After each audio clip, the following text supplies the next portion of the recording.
Good morning. This is Chris Robinson, Robinson Ag Marketing, with Friday, August 8th, pre-opening grain comments. Got to talk about, what happened yesterday, sort of the turn in the grains. What sparked that? It has to be the exports. New crop, corn especially, 230, it's 464 million versus usual 230.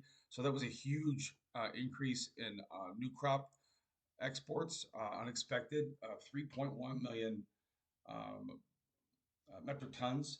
So that was what caught the attention of the markets, and everybody's been bearish, and that was the first bit of sort of positive fundamental news we've gotten in a while. And surprise, surprise, corn gets to $4, and the buyers come out. $4 is a big psychological level. That's why it has to hold for producers. So some good news there. Hopefully, after an 83-cent slide from the February highs, we can get a recovery. We dropped 83 cents. Are we going to get it all back? No, it would be awesome to get back half of it. So, you take the low and add 40 to it. Maybe that's where the bullish of the bulls, maybe we can get a bounce up there. That's what we're going to have to hope for anyhow. But that was the driver. Just excellent exports. Even the beans were respectable. You have to remember though, our new crop beans, they're running at a rate that we haven't seen in 20 years. They're just, China's just sitting on their hands. For this time of the year in July, August, we're running at, extremely low export rates, unusually low. So again, will that come out and turn here? Now the beans are, sub $10, and now that spot beans are at basically 1 year lows. Hopefully, I mean, I think sometimes the cure for low prices are low prices. People will finally get off their get off. They've been sitting on their hands. They'll open their checkbooks up and buy something. Even the wheat exports were starting to pick up a little bit versus where we were last year. And again, why is that? Well, geez, we're at 5 year lows. So if you're someone that uses a lot of wheat, you're absolutely positively going to get involved down here. The question is, what's going to happen on the 12th, right? So, the average guess is 183.4 for yields. I think the consensus is if we're around 183 to 185, probably we sit where we're at. But if it's comes out where it's extremely higher, that could reignite more bearishness. That's really the risk.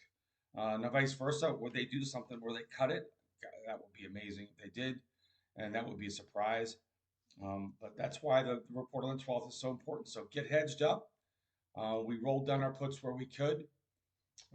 Right now, overnight prices. D's corn basically unchanged, 406 and three quarters, traded to 405. November beans traded down to 990 three quarters. Right now, it's trading 992, down 1 3/4 cent.